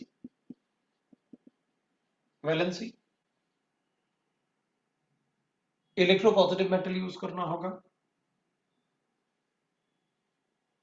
X M we can write that 2O3. इसमें भी अपन एक ऑक्साइड यूज करेंगे और ये ट्राइवेलेंट होगा. जनरली एल्यूमिनियम होता है, सो अपन एल्यूमिनियम सिलिकेट्स बोल रहे हैं अपन उससे. SiO2 बोल सकते हैं अपन, इंटू X वाटर मॉलिक्यूल होता है. ये एक जनरलाइज फॉर्मूला लिख लिया अपन भाई. जैसे अपन ने लिखा SiO2, तो अपन ने इसमें से सपोज ये 10 थे हमारे पास, मैंने इससे एक SiO2 हटा दिया, तो मेरे पास 9 बच गए. तो आपने एक ऑक्सीजन हटाया, इसमें से 9 हो गया, तो 20 थे, 18 है, मतलब 4 ऑक्सीजन हटाए. तो मैं 4 ऑक्सीजन के लिए मतलब 4 नेगेटिव चार्ज हटा दिया आपने. तो मैं एक सोडियम डाल देता हूं और एक एल्यूमिनियम डाल देता हूं, तो 2 ऑक्सीजन बैलेंस हो जाए. तो अपन क्या करते हैं, इसको Na2O लिख लेते हैं, डॉट Al2O3 कर लेते हैं, तो मैं इसको लिख लूंगा दैट इज 8 और डॉट XH2 लिख दूंगा। लो भाई, मेरे पास अगर ये सिलिकेट था तो इसमें से मैंने -2 कर दिया, -2 किया तो उसके बदले जो 2 सिलिकॉन हटाया था तो मैंने 2 सिलिकॉन में +8 चार्ज को हटाया था, तो +6 मैंने एल्यूमिनियम से डाल दिया और +2 मैंने इससे डाल दिया, सोडियम से। और ऑक्सीजन से एक यहां पर है, 3 यहां पर है, 8 नेगेटिव ऐड कर दिया, वो बना दिया अपन ने एल्यूमिनियम सिलिकेट्स। मैं इसको ऐसे भी लिख सकता हूं, calcium oxide dot Al2O3 dot SiO2। अब इसको अपन N भी लिख सकते हैं इन जनरल फॉर्मूला, मतलब अगर अपन को जनरल फॉर्मूला लिखना है अपन N लिख लो, क्या फर्क पड़ेगा, डॉट XH2 लिख देंगे।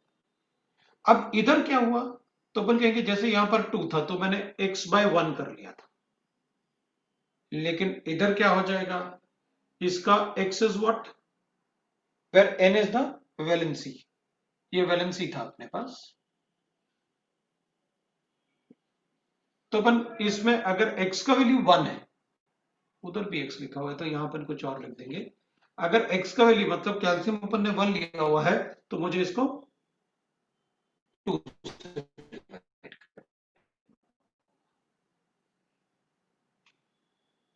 तो कैल्शियम पे चार्ज कितना होता है, +2।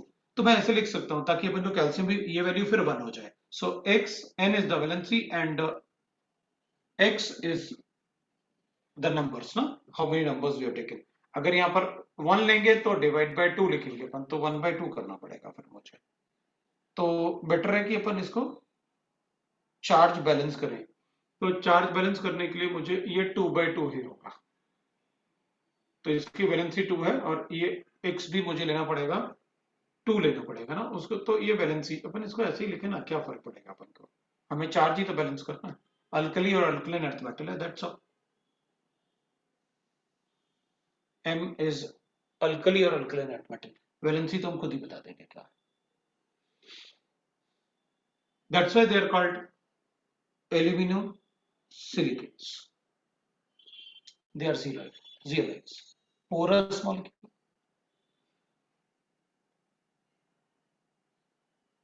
and we have written that ki almost 40% of petrol in India is converted from alcohol to petrol with the help of zeolites, the production of gasoline ZSM5, वो अपन ने पढ़ा। तो एक तो जियोलाइट्स कैटलिस्ट होते हैं जो वाटर सॉफ्टनर होते हैं, वाटर सॉफ्टनर क्या होते हैं, वो कि भाई वो क्या करते हैं, सोडियम को ना रिप्लेस कर देते हैं कैल्शियम या मैग्नीशियम जो हार्ड वाटर में प्रेजेंट होता है, तो उनको किससे रिप्लेस कर देंगे, सोडियम से, that is the use of this zeolites. अब एक हमको पढ़ना होता है biological catalyst.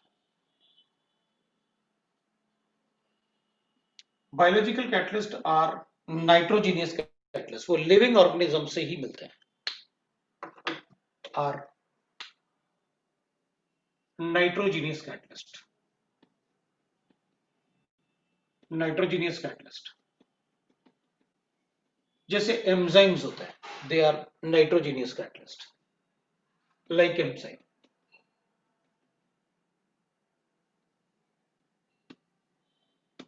enzymes, they are biological catalyst। उनका मैक्सिमम एक्टिविटी हम बॉडी के टेम्परेचर से अज्यूम कर सकते हैं, 30 to 40 डिग्री सेंटीग्रेड होता है maximum activity at 30 to 40 degree centigrade, and pH from 6 to 8, 6 to 8 ये pH हो सकता है जिनका जिसमें इसका एक्टिविटी मैक्सिमम होता है।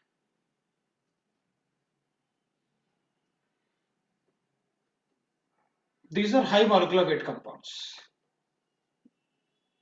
high molecular weight compounds, वो 15 kg से 1000 kg तक हो सकता है, तो 1000 kg molecular weight हो सकता है, डिपेंड करेगा कौन सा एंजाइम्स ले रहे हैं हम, कौन सा प्रोटीन्स ले रहे हैं।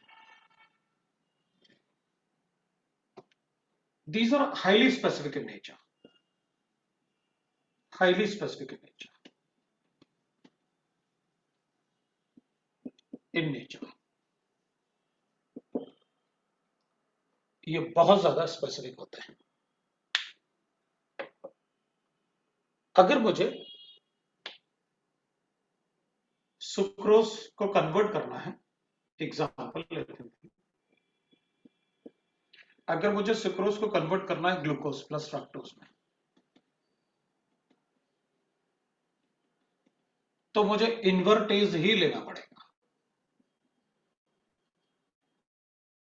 अगर मुझे ग्लूकोज को कन्वर्ट करना है इथेनॉल में, तो मुझे ज़ाइमेज ही लेना पड़ेगा.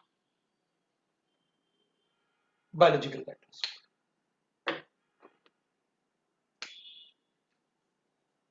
अगर मुझे यूरिया को कन्वर्ट करना है अमोनिया में, तो मुझे यूरेज ही यूज करना होगा. अगर मुझे माल्टोज को ग्लूकोज में कन्वर्ट करना है, तो जो मुझे माल्टेज ही यूज करना होगा. तो they are highly specific in nature. हम एक दूसरे को यूज नहीं कर सकते.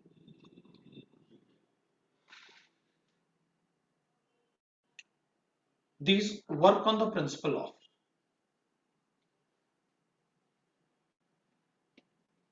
of Key-Locke theory. मतलब एंजाइम्स जो होते हैं, मतलब अगर मेरे पास एक सबस्ट्रेट है, उसको मैंने एक एंजाइम से रिएक्ट किया, आई will get the product. That is called, पहले अपन को इंटरमीडिएट मिलेगा और फिर इंटरमीडिएट के बाद will write that the product will give us the product and the catalyst, that is enzyme. ये स्लो स्टेप होता है, ये फास्ट होता है. तो मैं रेट ऑफ रिएक्शन इससे लिखूंगा. ये तो कैटलिस्ट है, so rate will be directly proportional to the concentration of this into this. अगर दोनों का concentration हाई होगा तो जीरो ऑर्डर हो जाएगा. Otherwise most of the time what will happen, enzyme का concentration ज्यादा होता है और सबस्ट्रेट कम होता है, तो it follows first order kinetics. और अगर दोनों का ही concentration इक्वल है तो सेकंड ऑर्डर काइनेटिक्स बोल देंगे, और दोनों ही अगर एक्सेस में है तो फर्स्ट जीरो ऑर्डर काइनेटिक्स बोल दूंगा.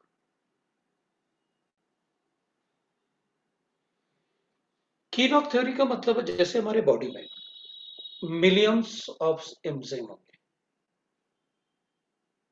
अब अगर मान लो मेरे थंब में पेन हो रहा है, तो ऐसे नहीं होता ना कि डॉक्टर अपन को डिस्प्रिन देगा, कहेगा अच्छा ठीक है हेडेक वाली दवाई खाओ ना हो जाएगा सब कुछ. नहीं. अगर थंब में पेन हो रहा है ना, तो डॉक्टर को पता है कि थंब में कौन सा एंजाइम होता है. वो जो अपन को मेडिसिन देगा ना, वो बॉडी में कहीं एब्जॉर्ब नहीं होने वाला, वो थंब में जाके ही एब्जॉर्ब होगा. ब्लड के साथ सर्कुलेट होगा, थंब में जाके वो एब्जॉर्ब हो जाएगा. मतलब thumb is a lock for that, और वो जो मेडिसिन हमें दिया डॉक्टर ने, दैट इज अ की फॉर दैट. मतलब अगर मेरे पास कीलॉक थ्योरी जैसे अपन ने कहा, तो एक मेरे पास सबस्ट्रेट है, अपन ऐसे सबस्ट्रेट बना ले, कोई भी एक शेप बना लेते हैं सबस्ट्रेट का. ऐसे ये सबस्ट्रेट हो गया अपने पास. तो वो एंजाइम जो अपन को थंब में प्रेजेंट है ना, वो डॉक्टर क्या करेगा, इसके लिए ऐसे ही एंजाइम अपन को देगा. ये उसे पता है कि पेन क्यों हो रहा है, क्योंकि ये वाला पार्ट जो है ना सबस्ट्रेट, वो डिस्टर्ब हो गया, ये वो मतलब उसमें प्रॉब्लम आया. तो वो क्या करेगा, ये सारे ब्लड में सर्कुलेट करेगा और वो सिर्फ इसमें जाके ही एब्जॉर्ब होगा. तो will get a intermediate like this. वो इसमें जाके लॉक हो जाएगा. वो उसको रिपेयर करेगा और रिपेयर करने के बाद विल गेट द प्रोडक्ट. वो वापस ऐसे हो जाएगा और हमको वापस एंजाइम मिल जाएगा. ये बाहर निकल जाएगा या उसमें एब्जॉर्ब होकर रिपेयर करके ठीक करके वहीं रुक जाएगा. That is enzymes catalyst. That is called lock and की थ्योरी.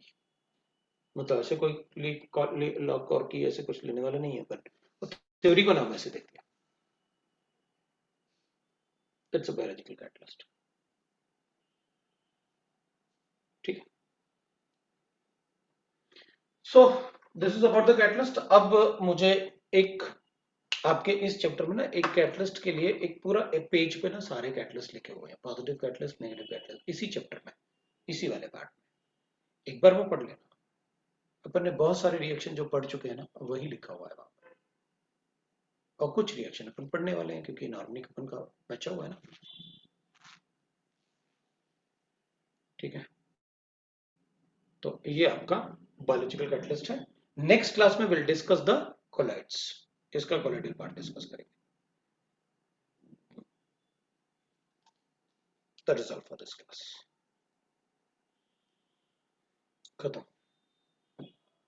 चलो नेक्स्ट क्लास में